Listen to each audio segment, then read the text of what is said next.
الحمد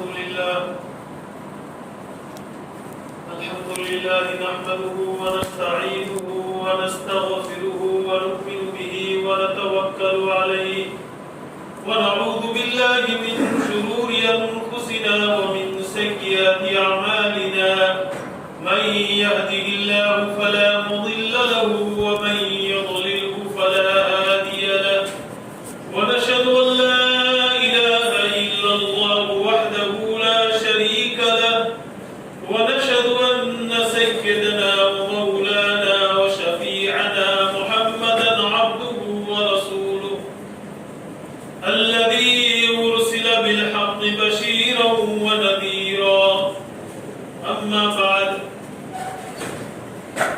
قال الله تبارك وتعالى في القرآن المجيد والفرقان الحميد أعوذ بالله من الشيطان الرجيم بسم الله الرحمن الرحيم وإذ يرفع إبراهيم القواعد من البيت وإسماعيل ربنا تقبل منا إنك أنت السميع العليم وقال الله تبارك وتعالى في مقام آخر إن أول بيت وضع للناس للذي ببكة مباركا وهدى للعالمين صدق الله العظيم. میرے محترم بزرگوں دوستوں عزیز ساتھیوں، گزشتہ جمعہ حضرت سیدنا ابراہیم علیہ السلام کے متعلق باتیں ہوئی تھی کہ اللہ نے اپنے خلیل کو بڑے بڑے امتحانات سے گزارا اور اس میں وہ کامیاب ٹھہرے.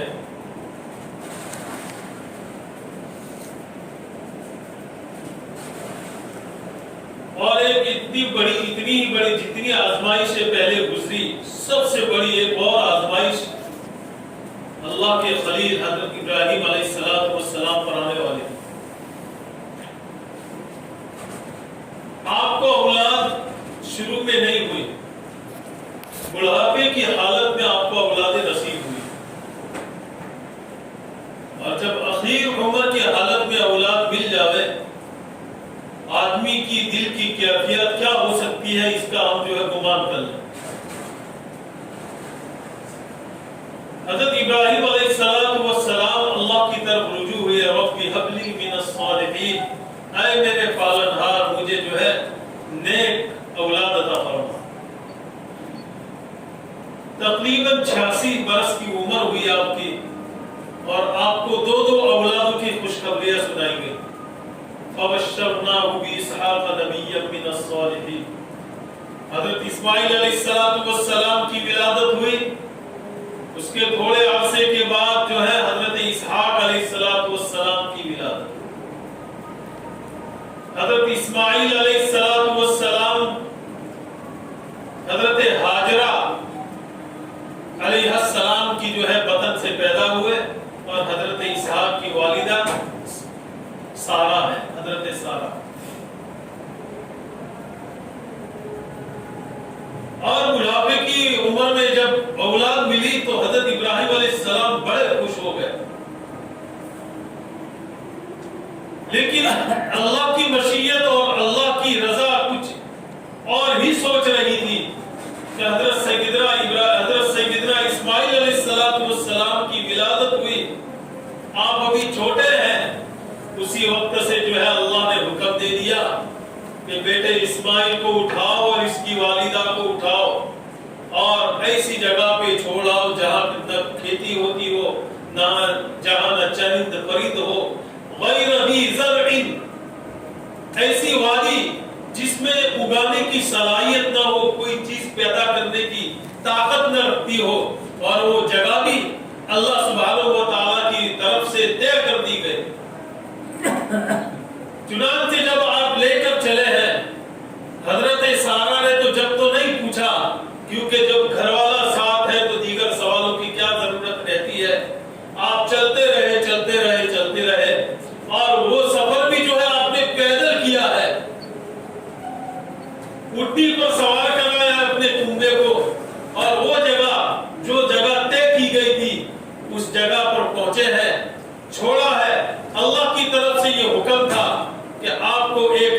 کبھی کہنا نہیں ہے، ایک لفظ بولنا نہیں ہے، بس چھوڑ دو اور چلے آؤ۔ بڑا سنگین امتحان تھا۔ آپ جو اس جگہ پر پہنچے اور جو ہے اپنی بیوی کو اتارا، بیٹے کو اتار لیا، پانی کا مشکیزہ رکھ دیا، کچھ میوے جات سوکھی جو ہے ناشتہ وغیرہ تو ہوتا ہے سفر میں آدمی رکھتا ہے کھانے وغیرہ کا، وہ رکھ دیا اور آپ چلنے لگ گئے۔ حضرت حاجرہ نے آپ کا دامن پکڑ لیا، یا سیدی اینا، آپ کہاں جا رہے ہیں؟ آپ ہمیں اس بیابان اور وادی، ایسی وادی جس میں کچھ اگانے کی کوئی صلاحیت نہیں، نہ یہاں چرند ہے نہ پرند ہے، نہ کوئی نہ کچھ نظر آ رہا ہے، ایسے حال میں آپ میرے شوہر آپ ہمیں چھوڑ کر جا رہے ہیں؟ ابراہیم علیہ السلام اپنی زبان کو بھی حرکت نہیں کرے، وہ ضد کر رہی ہے۔ پھر سمجھ گئی، وہ بھی آخر نبی کی بیوی تھی، کہنے لگی کیا اللہ کا امر ہے یہ؟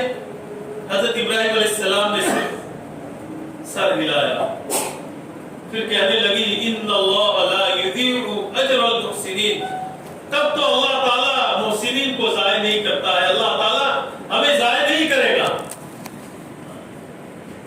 آپ کو تو حکم ہو گیا، پیچھے مڑ کے دیکھنا نہیں ہے، چلے جانا ہے۔ اور یہاں پر ابتلا شروع ہوتی ہے۔ جب تک کھانا ساتھ میں تھا، ماں کی چھاتیوں میں دودھ تھا، پانی کا مشکیزہ تھا، پیاس بجھائی جاتی تھی، سارے اسباب تھے، دھیرے دھیرے ان اسبابوں نے جو ہے ساتھ دینا چھوڑ دیا، کھانا یہاں ختم ہوا اور پانی وہاں جو ہے سوکھ گیا، اور ماں کی چھاتی میں جو دودھ تھا وہ بھی ختم ہو گیا۔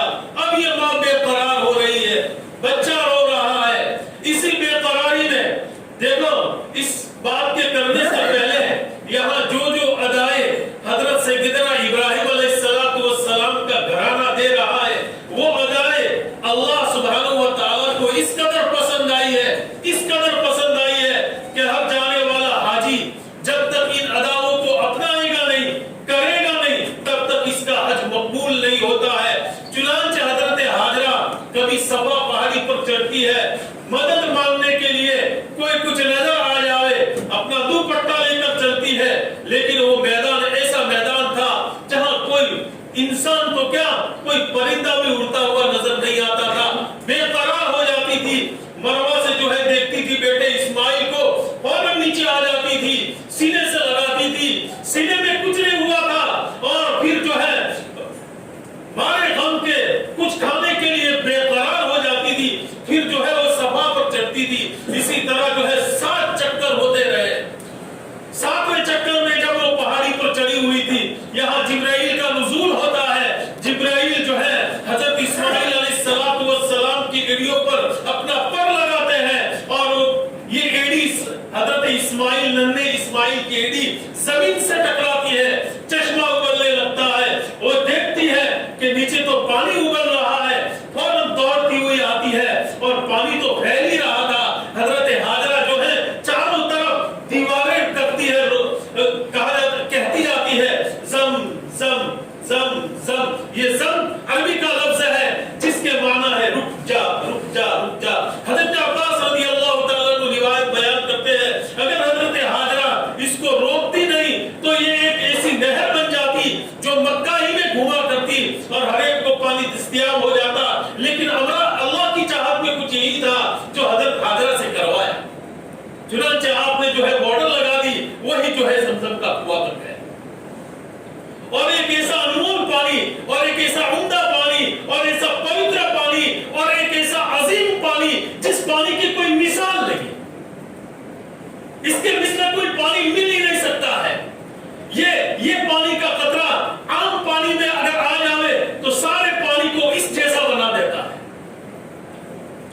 عجیب اس کی خاصیتیں ہیں، اور اللہ کے رسول نے جو ہے حدیث پاک سے اور ہمیں تعلیم دی، امت کو بتایا کہ اس پانی کی خاصیت وہ ہے کہ آدمی جس دل کے ارادے، جس دل کی نیت سے پیے گا، دل میں جو نیت ہوگی اس نیت سے پیتا رہتا ہے، اللہ تعالیٰ وہ نیت اس کو جو ہے وہ نیت اس کی پوری کرا دیتا ہے۔ کہا گیا اگر بھوک کی حالت میں پیا جائے تو بھوک مٹ جائے، پیاس کی حالت میں پیا جائے تو پیاس مٹ جائے، اور طاقت حاصل کرنے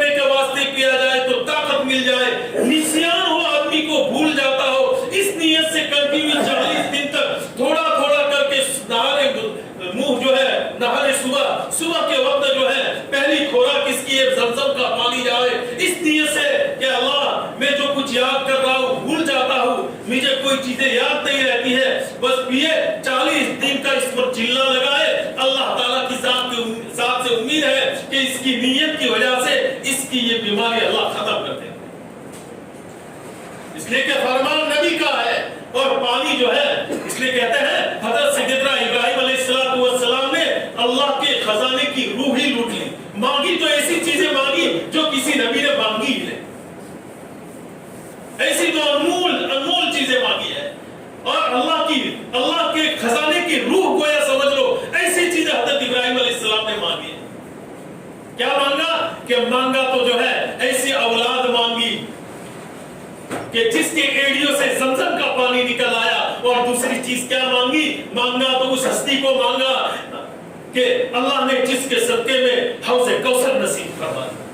یہاں دنیا میں زمزم والا مانگا، آخرت کے اعتبار سے کوثر والا مانگ لیا کہ یہاں بھی زمزم کا پانی جو جس ارادے سے پیے اللہ اس کی مراد کو پوری کرتا ہے، اور وہاں حوض کوثر میں اللہ کے نبی کے مبارک ہاتھوں سے جسے جام کوثر پلا دیا جائے گا، ہمیشہ کے لیے اس کی پیاسی ختم ہو جائے گی۔ چنانچہ جو ہے حضرت حاجرہ نے پانی پیا، خوب پیا، اور جو ہے حضرت نبی اسماعیل کو پلایا، جس نیت کے ارادے سے پیتی وہ نیت پوری ہو جاتی۔ اب پرندے بھی آ کر اٹھنے لگے، قبیلہ جرہم وہاں سے کہیں سفر میں جا رہا تھا، اور وہ اپنی منزل رہنے کی اور قرارگاہ کے لیے اپنے خیمے لگانے کے لیے جگہ ڈھونڈ رہے تھے، اور وہ بھی اللہ کی مشیت سے وہ قبیلہ وہاں سے نکل رہا ہے۔ دیکھا گیا کہ پرندے کچھ اڑتے ہوئے نظر آ رہے ہیں، اپنے تو آدمیوں کو بھیجا کہ جاؤ جہاں پرندے اڑ رہے ہیں وہاں پر تحقیق کرو، شاید وہاں پانی ہو سکتا ہے۔ بھیجا گیا، معلوم کیا کیا،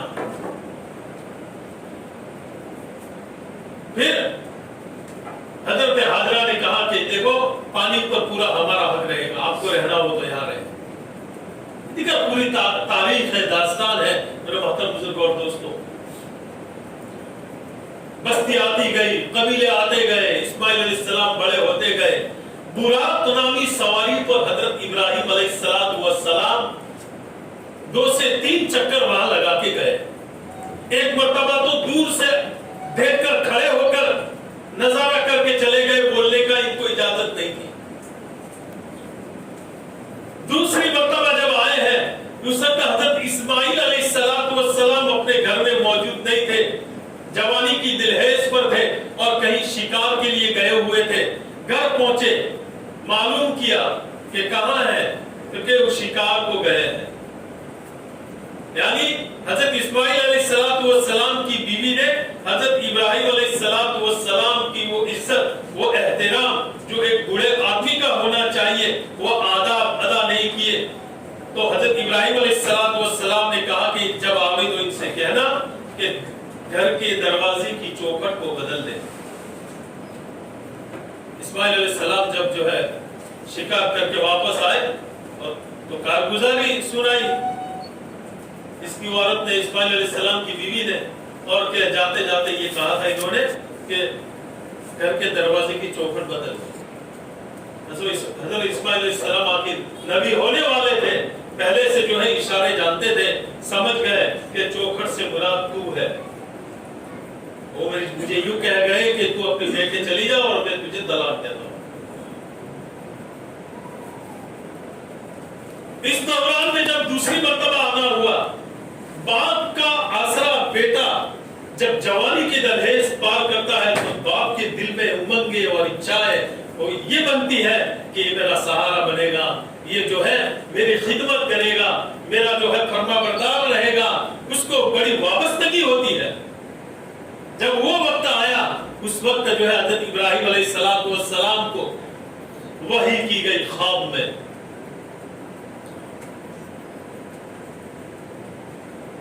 اور دقتوں والا معاملہ تھا۔ اس واقعے کو ذکر کرنے سے پہلے مناسب یہ معلوم ہوتا ہے کہ جب آپ جوانی کی دہلیز پر پہنچے ہیں، ابراہیم علیہ السلام کو حکم ہوا آپ ملک شام سے بیت المقدس سے جو ہے وہاں پر جائیے جہاں پر آپ نے اپنے گھرانے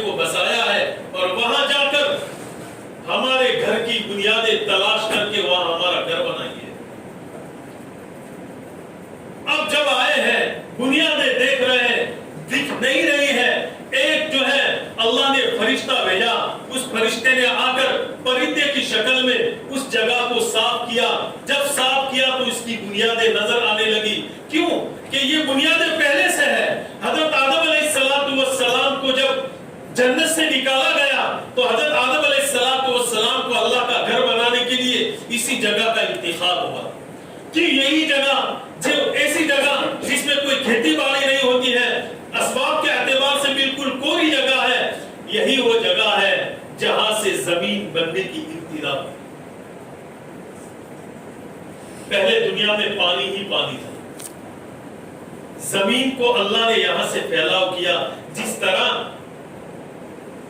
بیلن کے ذریعے سے روٹی کو پھیلایا جاتا ہے، اسی طرح اللہ نے اسی سینٹر سے زمین کو بنایا اور اسی کی سینٹر پر ساتوں آسمانے کے اوپر بیت المعمور اللہ نے بنایا ہے، جہاں پر فرشتوں کا طواف ہوتا ہے. جو فرشتہ ایک مرتبہ طواف کرتا ہے، دوسری مرتبہ اس کو طواف کرنے کی نوبت ہی نہیں آتی. جب حضرت آدم علیہ السلام جنت کے مکی تھے، اس وقت بیت المعمور کا طواف کرتے تھے. جب آپ کو دنیا میں بھیج دیا گیا، آپ کی توبہ قبول ہوئی، تو آدم علیہ السلام نے اللہ سے دعا کی ہے کہ اب ہم کس چیز کا طواف کریں، تو اس کے سلے میں اللہ نے جو ہے بیت اللہ اتارا. آدم علیہ السلام کے ذریعے سے اور فرشتوں کی مدد لے کر جو ہے وہ بنیادیں بنائی گئی. اور ابراہیم علیہ السلام کو حکم ہوا وَإِذْ يَرْفَعُ إِبْرَاهِيمُ الْقَوَاعِدَ مِنَ الْبَيْتِ وَإِسْمَاعِيلُ. ابراہیم علیہ السلام جب کعبے کی دیواروں کو بلند کر رہے تھے اور ساتھ میں اسماعیل علیہ السلام بھی. دیکھو یہاں پر قرآن کریم کا ایک نقطہ ہمیں اہم ایک مسئلہ نکلتا ہے کہ جب کوئی بھی کام ہو اور کوئی آدمی سر انجام دے رہے ہو، کچھ لوگ مل کر کے، تو کام کی نسبت بڑے کی طرف لگائی جائے گی. جیسے اللہ نے حکم فرمایا کہ یہاں میرا گھر تعمیر کرو، تو تعمیر کرنے میں اکیلے حضرت ابراہیم علیہ السلام نہیں ہے، ساتھ میں حضرت اسماعیل علیہ السلام بھی ہے. لیکن کہنے کا انتخاب اللہ نے یوں بھی کہہ سکتے تھے کہ جب ابراہیم اور اسماعیل کعبے کی دیواریں بلند کر رہے تھے، اللہ نے یہ اسلوب دیا تھا. اللہ نے اسلوب جو ہے وَإِذْ يَرْفَعُ إِبْرَاهِيمُ الْقَوَاعِدَ مِنَ الْبَيْتِ وَإِذْ يَرْفَعُ إِبْرَاهِيمُ الْقَوَاعِدَ مِنَ الْبَيْتِ وَإِسْمَاعِيلُ. کہ ابراہیم جب کعبے کی دیواروں کو بلند کر رہے تھے، تعمیر کر رہے تھے، اور ساتھ میں اسماعیل بھی. یہ نقطہ دیکھو صحابہ کرام کی زندگیوں میں ملتا ہے. اللہ کے نبی صلی اللہ علیہ وسلم کی عادت شریفہ تو یہ تھی کہ عشاء کے بعد جو ہے فوراً سو جانے کی. لیکن کبھی کبھی دنیاوی امور اور جو ہے دین اسلام کے پھیلاؤ کے اعتبار سے مسائل اور تقاضے بڑھتے گئے، تو کبھی کبھی اللہ کے نبی صلی اللہ علیہ وسلم صحابہ کرام کے ساتھ بیٹھ کر مشورہ فرمایا کرتے. تو حضرت عمر کی روایت ہے، حضرت عمر فرماتے ہیں کہ کبھی کبھی جو ہے اللہ کے رسول صلی اللہ علیہ وسلم حضرت ابو بکر صدیق رضی اللہ تعالیٰ عنہ سے دین کے متعلق مشورہ فرمایا کرتے تھے، اور ساتھ میں بھی ہوتا تھا. یعنی حضرت عمر بھی رائے وغیرہ سب دیتے تھے، لیکن نسبت بڑے کی طرف کی کہ ابو بکر بڑے ہیں عمر سے. یہ قرآن کا اسلوب ہے، یہ ادب کا تقاضا ہے کہ کچھ لوگ مل کر کے کام کر رہے ہیں تو کام کا سہرا کوئی بڑا ہو، مکرم ہو، جو احترام کے قابل ہو، کہ اس کی طرف سونپا جائے. قرآن کا اسلوب ہے جو قرآن نے ادب اپنایا ہے. اب یہ دیواریں بلند ہوتی رہی ہے. جب کچھ دیواریں بلند ہو گئی تو حضرت ابراہیم علیہ السلام نے اسماعیل علیہ السلام سے کہا کہ کچھ ایک ایسا پتھر لے آؤ کہ جس پر کھڑے ہو کر کے میں تعمیر کرتا رہوں. حضرت اسماعیل علیہ السلام ایک کالا سا پتھر لے کر آ گئے. وہ پتھر ہے جو مقام ابراہیم کہلاتا ہے کہ تعمیر کے وقت جب تعمیر ہو رہی ہے، اسماعیل علیہ السلام پتھر لا کر دے رہے ہیں اور پتھر نیچا ہو جاتا ہے. ابراہیم علیہ السلام پتھر ہاتھ میں رہتے ہیں، دیوار پہ رکھ دیتے ہیں، پتھر اوپر ہو جاتا ہے. جب تعمیر میں ہوتے ہیں تو پتھر اوپر نیچے ہوتا رہتا تھا. جب تعمیر سے برآمد ہو جاتی پتھر نیچے ہو جاتا، ابراہیم علیہ السلام اتر جاتے ہیں. یہ وہی پتھر ہے کہ جب یہ ایک مدت تک تو کعبے سے لگ کر تھا. حضرت عمر رضی اللہ تعالیٰ عنہ نے اس کو جو ہے وہاں سے ہٹا کر تھوڑا دور کر دیا، کیونکہ طواف کرنے والوں کے لیے اس میں مزاحمت کا اور تکلیف کا جو ہے اندیشہ رہتا تھا. جب یہ مقام ابراہیم